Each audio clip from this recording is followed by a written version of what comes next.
Traverse City, Michigan may be small, but it has set a big goal to power all city operations with 100% clean energy within 4 years. That includes city buildings, street lights, the wastewater treatment plant. All of the operations of the city will be powered by renewable energy. That's Kate Matt. Hello, boys and girls. Welcome to another show. Oh my God, no wonder they couldn't see or... Oh, God. Can't even see the monitor now. Well, it's okay. We'll figure this out. Hey, can we fix the lower thirds in the camera real quick? Yeah. It's going to be a fly by the seat of your pants kind of day. We all went to a concert last night. When I say we, I mean everyone went to the concert last night. Well, not Tony. Sorry, we didn't take Tony with us, but all of the production crew, most of the radio staff of most of the stations in the island was there, so today is a little tiring. All right, so, yeah, hey, I'm going to hit a button and we're going to get into the show. Today is the call-in show, 808-873-3435 if you want to join us. Connections.org. This program is brought to you in part by Maui Upcountry Coffee, featuring 100% Hawaiian and international coffee roasted on the slopes of Haleakala, locally and online at mauiupcountry.coffee. The show that doesn't grab them by the but does occasionally kick them in the balls. It's the Shaggy Jenkins Show on the Pacifica Radio Network. 88.5 FM, the voice of Maui. It's the Shaggy Jenkins Show on the Pacifica Radio Network. Welcome to another great day. Today, we've got a lot of stuff to talk about. It is our open line show. So, 808-873-3435 if you'd like to call in and weigh in on some of our topics. Today, we're going to talk about net neutrality, the news media in Russia, and how it's not finding too much favor with Donald Trump. Plus, we'll also cover a little bit about minimism and some of the other stories of the week. Before we get into all of that, hi, welcome to my show. My name is Shaggy Jenkins, critical thinker, problem solver, guy with a bad voice today. Reason why, before we get into any of our topics, is I would like to talk to each and every one of you about work.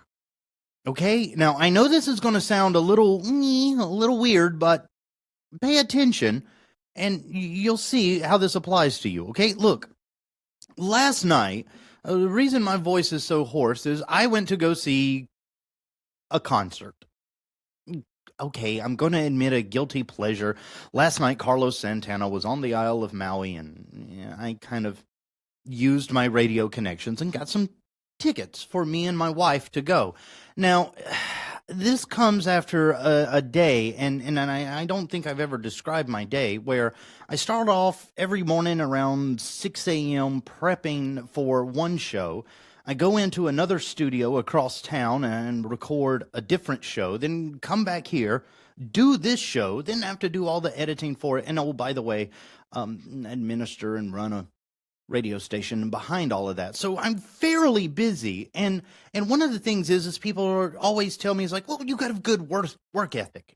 Good work ethic. We always talk about when guys like me slave away all days at occupations they love, that they have good work ethic. And so last night when I went out to the concert and stuff, I know this is going to seem weird, but that's work too. And it's some kind of work that I don't think people talk enough about. It's, as soon as I clock out from my job, I clock in with my family. And in the kind of environment that we've been in lately, with a bunch of tumultuous headlines and crazy subjects keeping us all polarized and stuff, some simple truths are escaping being talked about. And one of them is how much work you put in to those around you that you consider your loved one, your family, your friends, mostly your family, your spouses, your kids, whatever. Because here's the thing. We're going to talk about in just a little bit this counter feminist movement, minimism. Yes, I'm going to talk about minimism today and deconstruct a little bit more of how wrong it is. But before we get there, men in general, and it doesn't matter gay, straight, or otherwise, men in general have this habit of once they go to work and they clock in and they do their hours and they clock out, they go home, they've clocked out. They don't participate anymore. In a country where we have rising divorce rates, and let's just face it, our kids have issues left and right, it's all kind of symptoms of this process that we have of working at our jobs and our careers and then going home and just giving up. But you know how your career is built? It's one job at a time. It's one experience at a time. It's one thing added on to another thing that eventually builds up a foundation on which you stand, correct? Well, why don't you think that way about your private life? When we talk about work ethic in the United States, yeah, I get a lot of credit for having good work ethic because, well, I just explained my day is kind of hectic every day. But nobody ever congratulates anybody anymore with how much work they put in on their family. Now, yeah, it was a rock concert. Carlos Santana. Yeah, it was pretty cool. Did I want to go? Yeah. Look, I like the guy and everything, but I like Woodstock Santana. Not petrified. But look, it was an excellent performance. Everybody that was behind the organizations and stuff that brought the show here, great job. And like I said, some of our crew from the station, and they were there working. So all in all, it was a good experience. But for me, I was still on the clock because I haven't spent enough time with my wife lately. And she's worked too. Because if I don't do those things, like I talked about with my career and your career, if I don't do those foundational things like spending time with her, building memories together, having shared experiences and conversations, all in all, when I go home, not clocking out, that is something that we need to start considering as a part of our work ethic. How much work we put in to the things around us that aren't money-based. And too often now in our career-driven society, so many of us focus on work being the four-letter word that we have to do for the family. We never think about that four-letter word for the family. Bringing in money and stuff is all well and good, but at the end of the night, your kids want somebody to tuck them in. Your spouse probably wants somebody to listen about their day. And these are things you can't clock out of. So it's something to consider before we get into some of our stories, especially the story that I have to disgustingly start off with today. Ladies and gentlemen, when it comes to your day, be willing to put in as much work when you're off the clock as you do on it. Otherwise, you're not going to have any foundation to stand on. Let's get into some of our stories, shall we? Because today, even though I am exhausted and a little hoarse, I am also raging, frustratingly mad. If you heard yesterday's broadcast, which, by the way, thank you to Susan Bruce and Cindy Palos for filling in. Dan O'Brien, who's usually with me on yesterday's show, he was actually working the Santana show I was just talking about, so he wasn't here. But yesterday's show, I talked to some pretty smart women about the future of feminism. And right at the end of the program, and you had to be listening to it, if you missed it, go to shaggyjenkins.com. That's my website. You can check out all of our old shows up there. on the end of that program, me and Cindy started talking about how society functioned. And she said, oh, I hate isms and all, the normal thing when somebody wants to kind of distance themselves from how society in America works. But she also brought up that there was an imbalance between the masculine and the feminine role. Now, that one statement can be construed so many hundreds of different ways. But the way that I've been looking at it since it was on our last broadcast, because seriously, this is a topic that we keep coming back to because of how foundational it is. If you have a society that's based in inequity, everything built up is unequal. And that's why we keep coming back to this isms thing between the genders right now. And I didn't get a chance to explore more feminism, but right at the end of the show, we talked about how men are kind of in this backlash. And I said the word minimism, and then it was like, hey, Cindy, thanks for coming on the show. We've got to end today's broadcast. So today I thought that since I brought that up yesterday and we had talked about how, it's kind of on the rise, I called it the red tide. We need to take a moment and one, define it, and two, kind of define the people that are gravitating towards it. Because if we look at things that are, dare I say, unsettling or a little ridiculous in our own opinions, we do gather a deeper understanding of what is happening in our culture.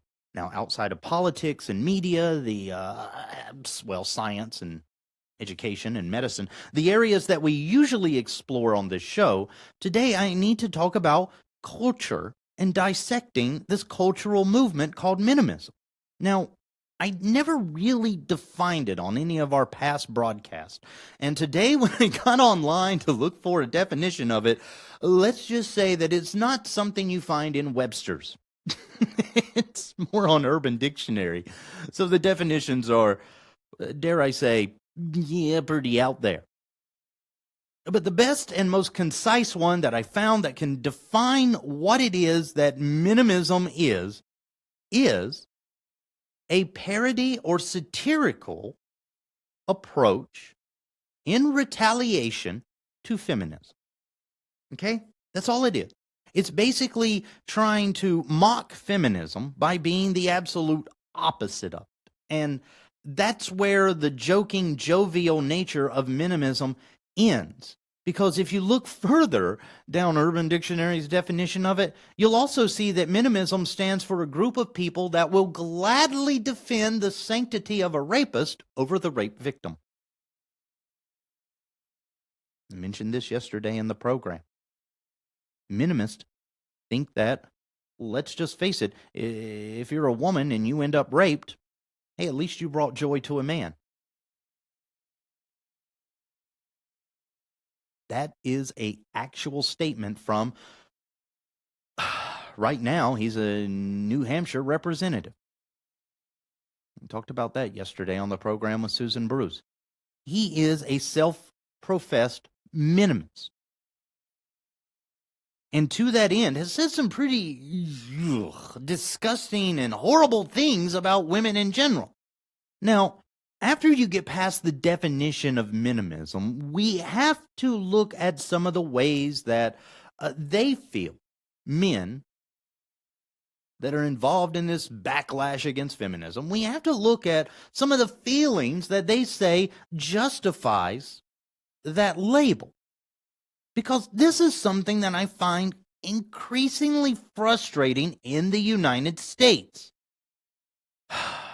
So I'll take a deep breath here. One, because my voice is going to start hurting because I'm about to get very angry. And two, because the thing that I'm about to say is blatantly obvious. And it's frustrating that nobody is saying it louder. Yesterday when we talked about feminism, I brought up that there is a marginalization that happens between affluent white people versus people of color. So too is true of minimism. However, unlike feminism, where it's factions under one big umbrella, that's kind of the core foundation. You see, minimism was founded by a bunch of white guys that were upset that being white guy didn't automatically get them the keys to the pearly gates. It's almost like saying institutionalized lobbying for white privilege. At its core foundation, that's the people that started that movement. And let's just face facts. White men, not exactly the best decision makers if you look through history. They've done a couple of screwed up things. But getting back on the subject of how that applies to society now, you see, this movement is a retaliation to feminism, and they think that women really are second-class citizens. Now, that's disturbing. It's disturbing on a genetic level because, face it, guys, if there was no girls, we wouldn't be here. We're two halves of one biological equation that equals procreation. Dare I say that when creation of life takes both genders, I'm pretty sure all decisions after that take equal participation. Call me stupid or call me a dreamer. But in society, men have always kind of enforced this draconian second-class citizenship towards women. And the fact that in the 21st century, we now have men that are angry, they are no longer the sole creatures in charge of all of the dominion of the earth. They want to get a little bitter. They want to say pretty harmful things. And not only say harmful things, but support harmful agenda. Now, in the United States, we have definitely a image problem when it comes to our kids, men versus women, girls versus boys. Because if you ask a girl in the United States classroom, as recently was done, if you ask any girl in the United States classroom, are girls or boys smarter? Girls answered boys, because that's what they've been conditioned to do.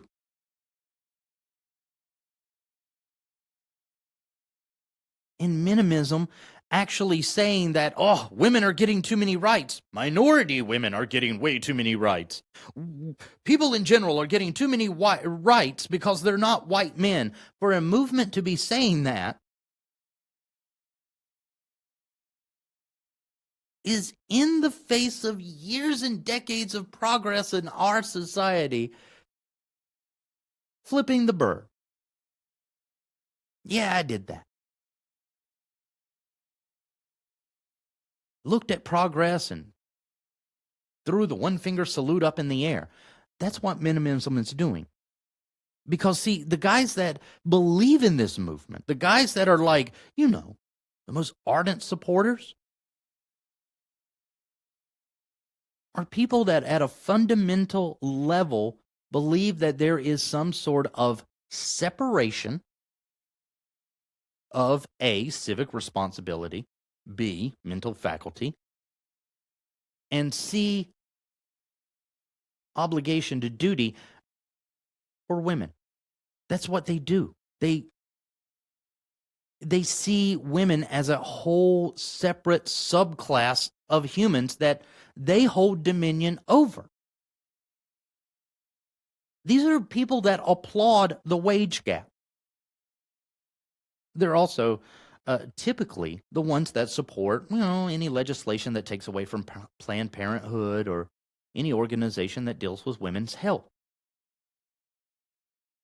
And the fact that it exists and exists under a label, think about it. How many people you got to get together to be labeled quite a lot. The fact that it exists under a large enough number that we can actually label it is disturbing for us all and should make us kind of check our isms. Because even though I know that there needs to be a move, concerted, organized, on behalf of all of us towards equality, even though I know that, I'm not ready to do what my guest yesterday did. Cindy Paulo said that she doesn't want to have any isms anymore. No feminism, no minimisms, no isms whatsoever. And I'm starting to agree with her because when it comes to things like minimism, I don't see a point in it. You're basically fighting to keep other people oppressed. And B, I think we're looking in the wrong place once again. Now, I have on the show in the past talked about, I consider myself a little bit of a equality person. Not an ism, but more of somebody that says, hey, look, it doesn't matter. Man, woman, chick, child, whatevs. Okay, maybe not the chicks, because chicks grow up to be chickens, and chickens kept me up this morning. Cool. Hate chickens. But okay. Man, women, and children.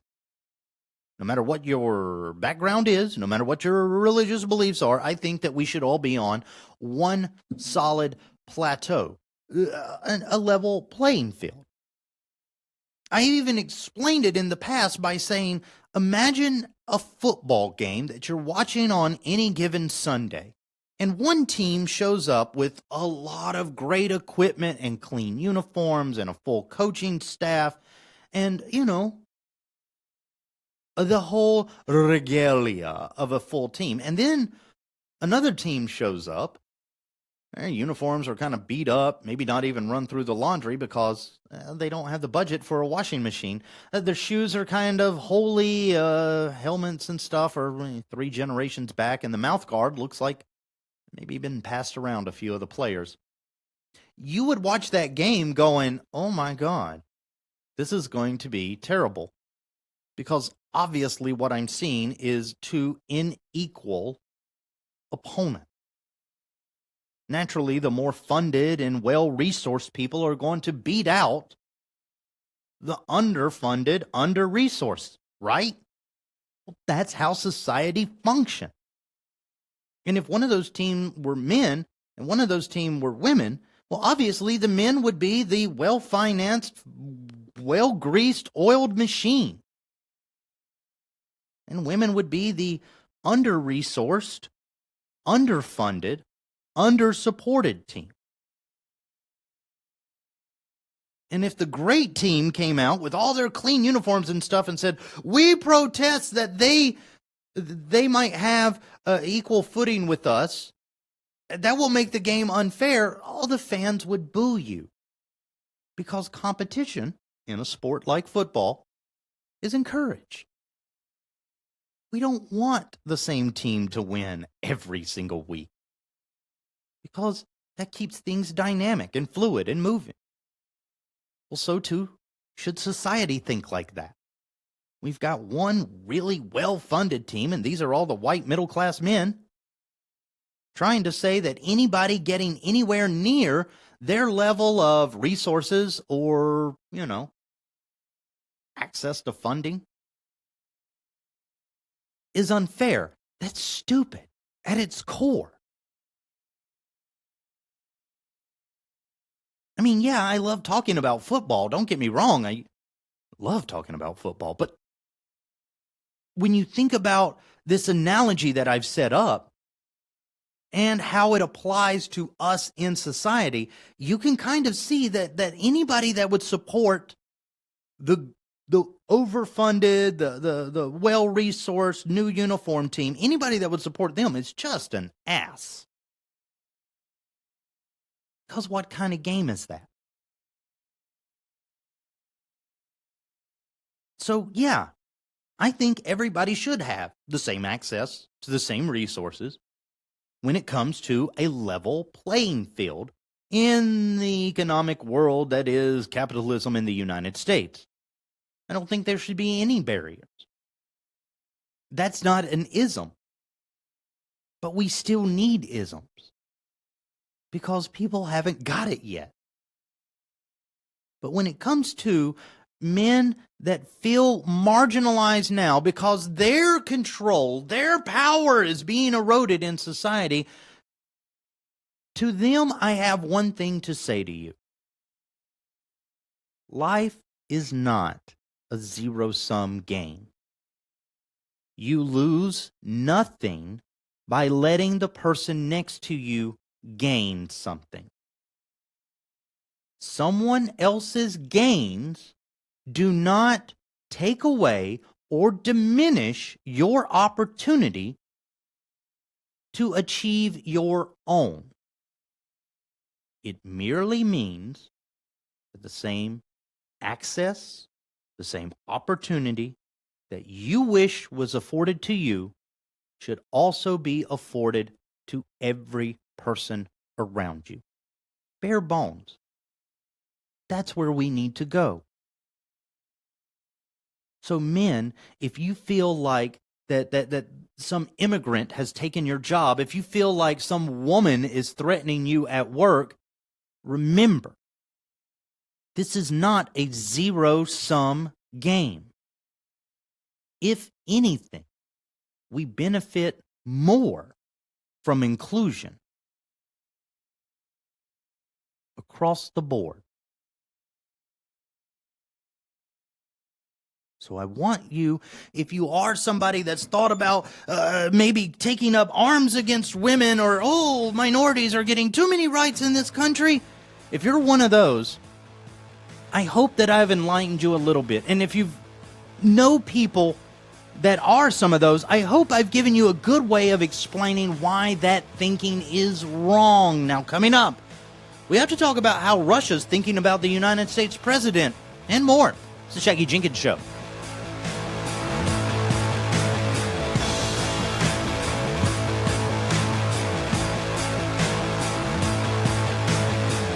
Elevate your Thursday nights with Akaku Upstairs, a free salon series.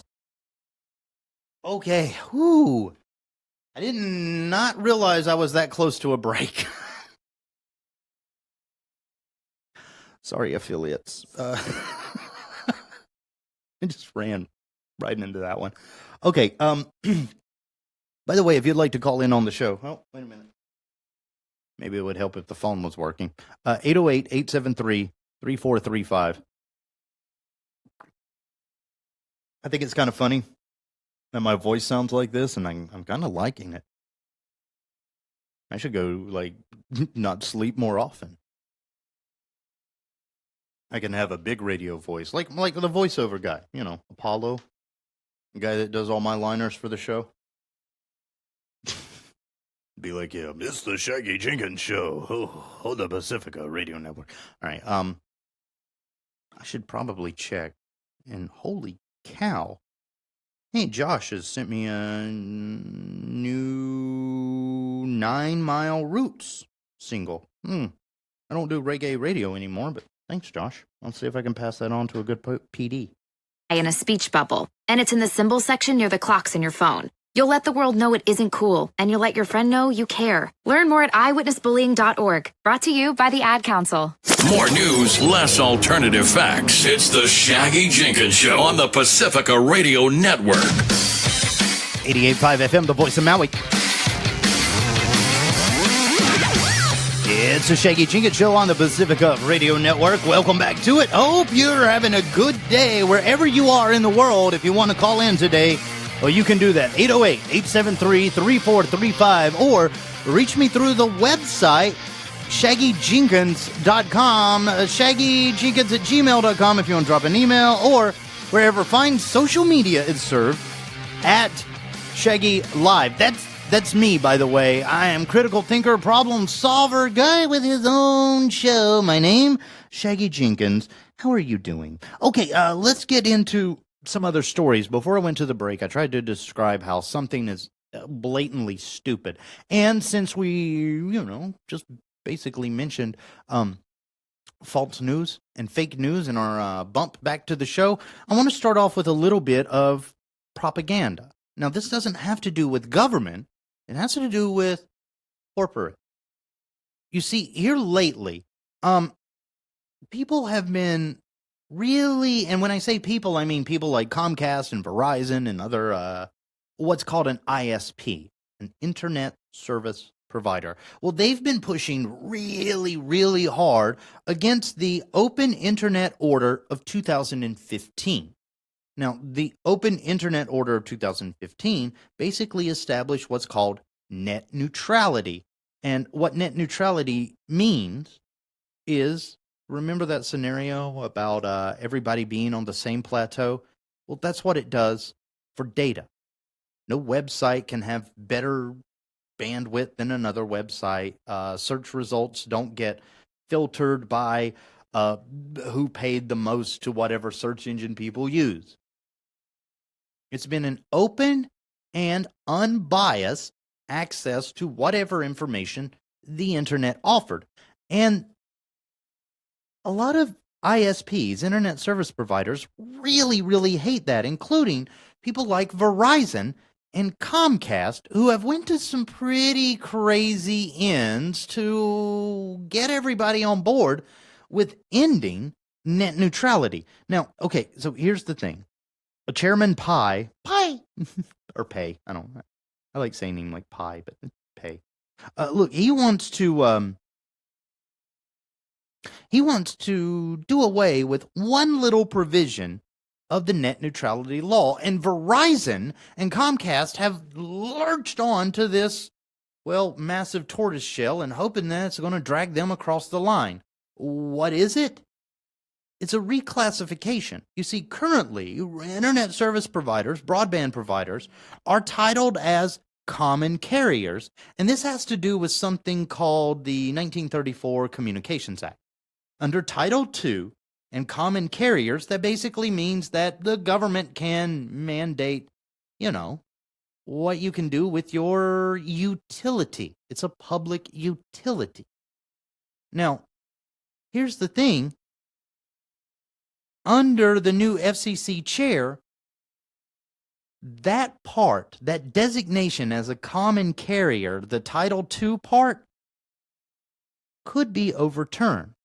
And Verizon and Comcast and other companies are trying to sell this, let me go ahead and say, very erroneously, to their customer.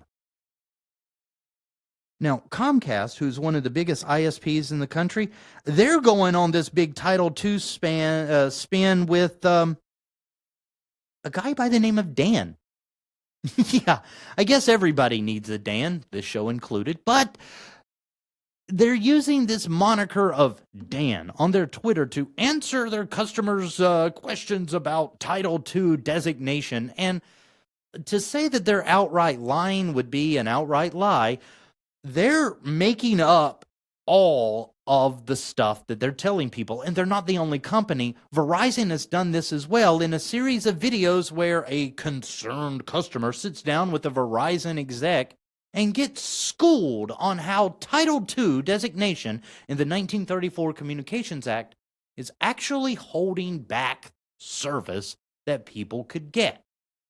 That is a falsehood. But check your promoted tweets and your promoted postings, because you're going to see over the next couple of weeks from companies like Verizon and Comcast and amping up, trying to convince you that they're not out to end net neutrality. They're only out to end Title II common carrier designation. Problem: net neutrality cannot be enforced if they are not considered, that would be Verizon and other ISPs. Net neutrality cannot work if they are not designated as common carriers under Title II. So essentially they're saying, hey, net neutrality is great as long as we don't have to follow that rule. So, word to the wise, when you're watching all this stuff unfold over the next couple of weeks, don't be fooled. This is a push to end net neutrality, and we need to be vigilant. We need to make loud clamoring, because all of these companies are saying, net neutrality, that's a congressional fight. That's not an executive order fight. That's a fight that belongs in Congress. Well, they say that because they got enough money to buy any senator or representative they want. So me and you have to make sure if it ever comes up in Congress, be vigilant and be on those phones and email, which email can be ignored, but handwritten letters can't, to every one of your senators and representatives, telling them that there is no way in hell ISPs, internet service providers, there's no way in hell that they should not be designated common carriers under Title II of the 1934 Communications Act.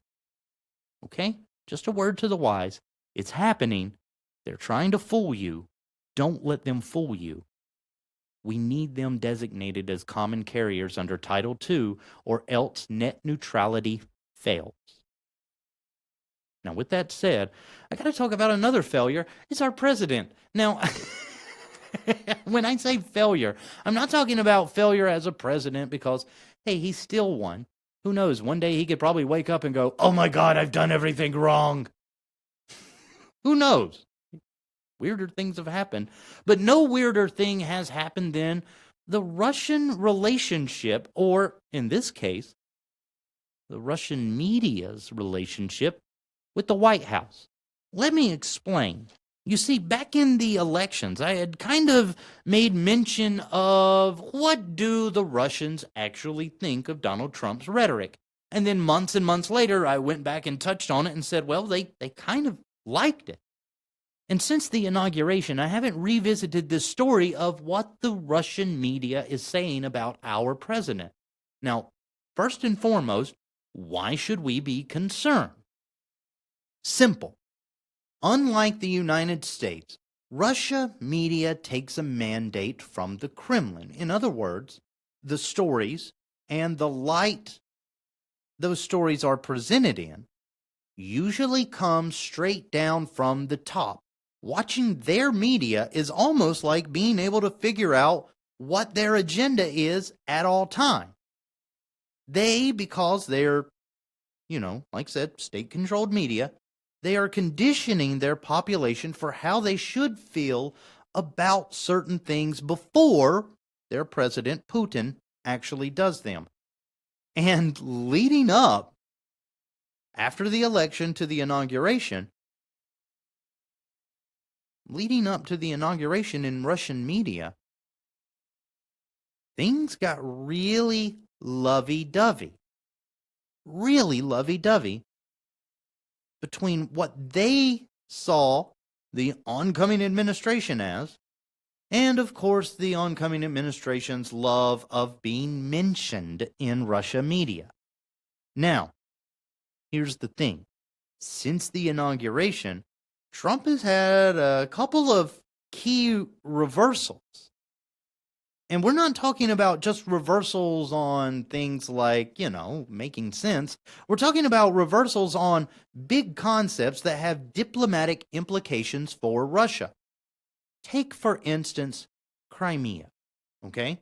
Now, Crimea was annexed by Putin and the Russian government back in late 2015, early 2016. And the area has been in dispute ever since. Well, it was a hot button topic in the 2016 elections. And at that time, leading into the elections, Donald Trump, on his trusty Twitter, which we really have to give credit to Donald Trump's use of Twitter here, because remember how I said that the Russian media is run from the Kremlin? And that's kind of cool because you can see exactly what the Kremlin thinks about the world at any one time, because their media basically is told to say that. So too is Donald Trump's Twitter. There's no filter on it. So we can kind of see that, the shoot from the hip guy kind of contradicts himself a lot and only says things to win favor. How did he win favor back last year with Russia's media? Simple. In a tweet, he said, "Well, it seems obvious to me that the people of Crimea like the Russians better." In other words, Russia's annexation of Crimea would not be disputed by the White House. Now, the international community, of course, heavily disputes Russia's claims to the Crimea Peninsula. However, because things are so tenuous in the Ukraine, it's kind of not one of those easy fixes that somebody comes in and says, "Okay, guys, give them their country back." Gosh. Silly Russians. No, there's nobody to do that. And that's what makes it a complicated situation when the United States, the only country that a lot of other countries in the world look to keep Russia in check, when the United States President-elect says, "I don't see a problem. Crimea looks like they kind of enjoy the Russians more than they did the Ukrainians." That makes things very iffy in the diplomatic world. Now, when Trump said that, of course, Russia media glommed onto it. And in papers like most popular Pravda, of course, has been a publication for a long time, going back through communism. But Pravda, back in the day, said that Trump was seen as a anti-establishment David versus the anti-Russian Goliath of Washington, D.C. Hey, here comes a guy that's on our side. And their coverage of Trump was so glowing, was so overwhelming. This is strange, okay? Look, when you have a state media, of course they have to mention whoever dear leader is every day, right? Well, Pravda grew its love for Donald Trump so hard that they started using Donald Trump's name more than Vladimir Putin, and they were followed by a couple of other publications, including the Gazeta and others. Russia media started to embrace this very Russian-warming president of the United States. Now, because their media does have some sort of inkling of direction from the Kremlin, this means that the Kremlin was gearing up its people to be more endeared to working closer with America. But then the inauguration happened. And then after that, President Trump said some contradictory things. Because what started this whole love affair, which was Trump embracing the annexation of the Crimea Peninsula, it was the spark that started the whole thing. It was the kiss after the concert on your very first date. It was love right there from that moment. Well, what undid that love? President Trump later stating after the inauguration that the Crimea Peninsula situation is complicated. Oh my God. World diplomacy is basically a Facebook status. We went from in a relationship to it's complicated. And because we went from in a relationship to everything's hunky-dory to it's complicated, Russia media has turned lately on Trump. They have seen the new direction that Trump is taking that might not be as warm to Russia as a sign that he is lockstep and barrel with every other anti-Russo president before him. So, publications like Pravda that showed a lot of love to Trump have now reversed that. Even going as far as running very unsavory stories about Donald Trump's latest reversal. Going into the election of 2016, candidate Donald Trump said that NATO was a useless and obsolete entity. Now, remember, NATO helped keep Russia in check. Russia lately has been under this expansionist kind of movement. They're reopening bases north of the Arctic Circle. They're pushing into territories with their navy and armies that they haven't been traditionally in years. Definitely, they are under expansionism.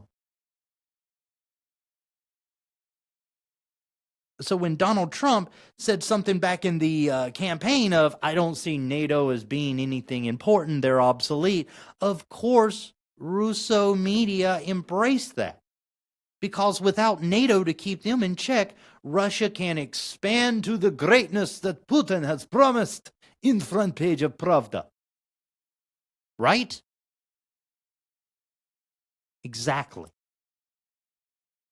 And now, Donald Trump, and we saw this, we kind of made it like it was like a kind of a stupid gaffe here in the United States media when Donald Trump says, I just talked to the guys at NATO, they're no longer obsolete.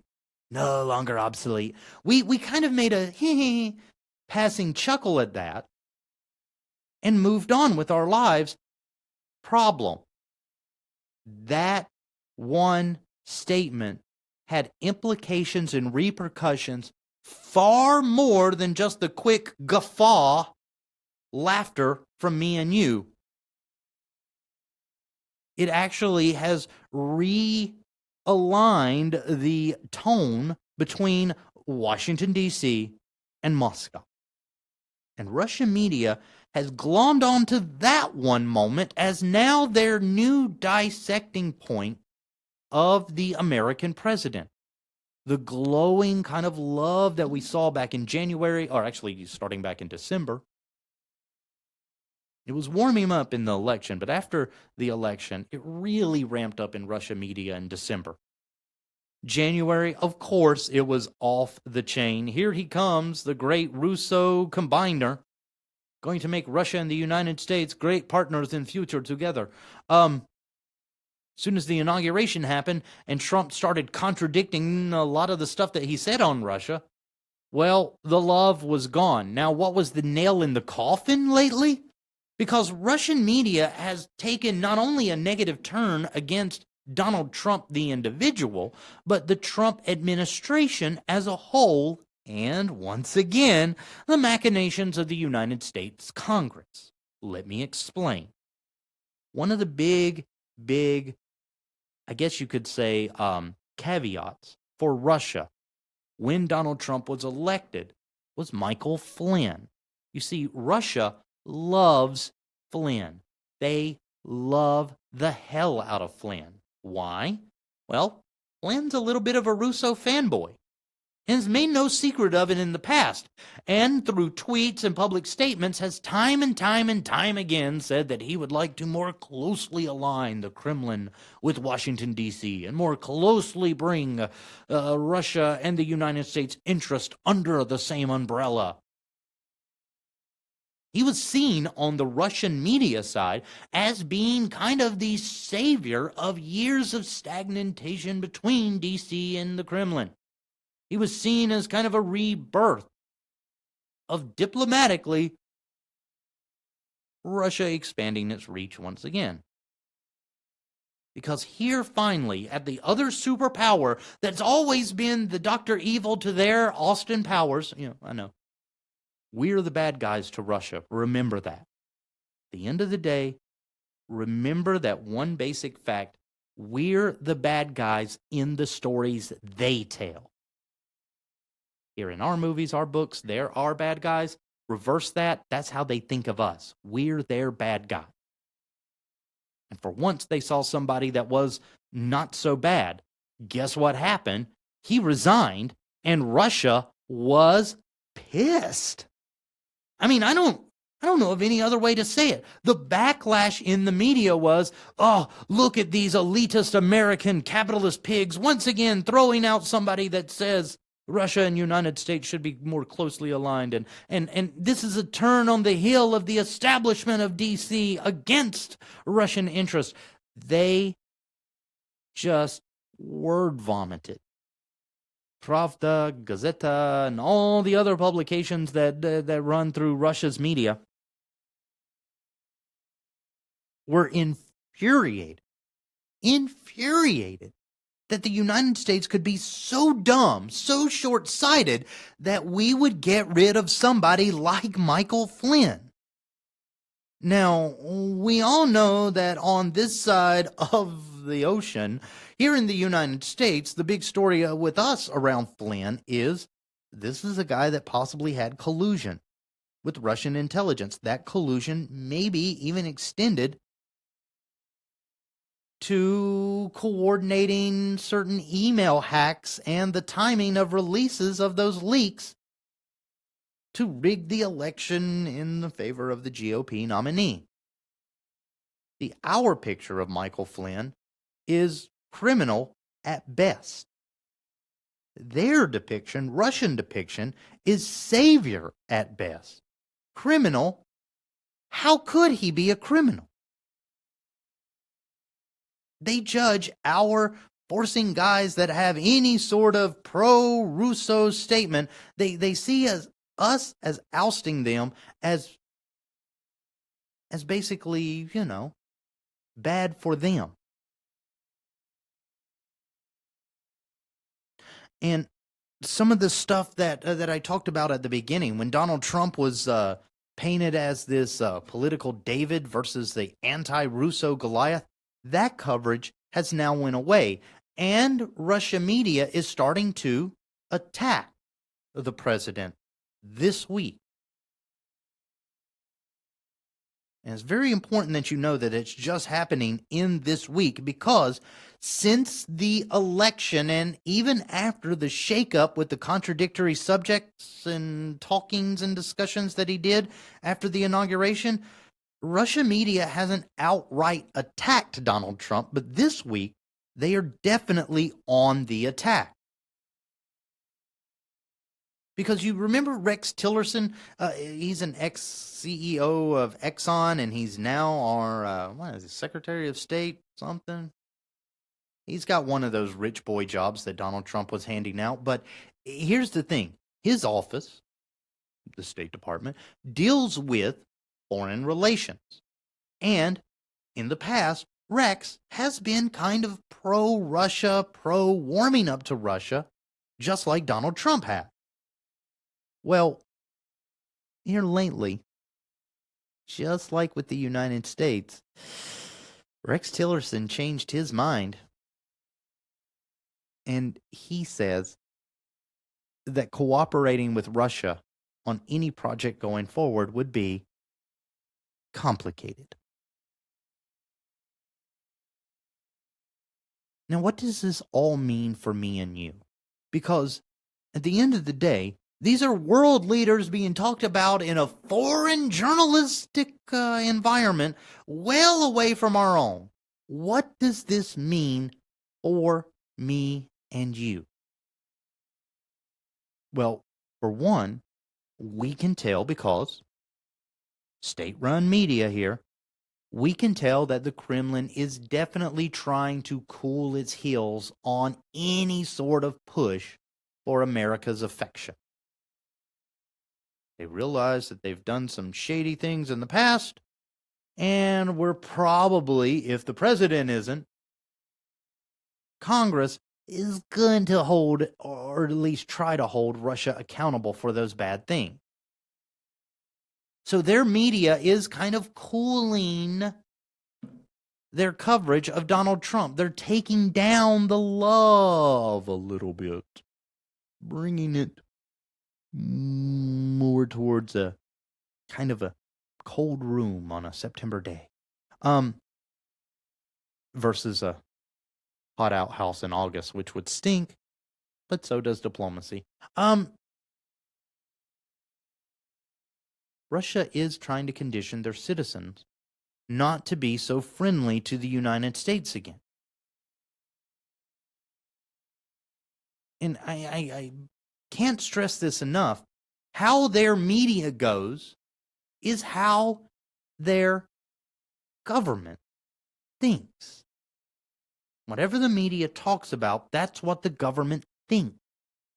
Now, in the United States, you could say that we kind of have that telepathy between the president and the U.S. media, Because in a similar story, and maybe I should come back and cover this one later because it's a lot to digest, the United States media has secretly been gearing up me and you for the United States to hate, bomb, and go to war with North Korea.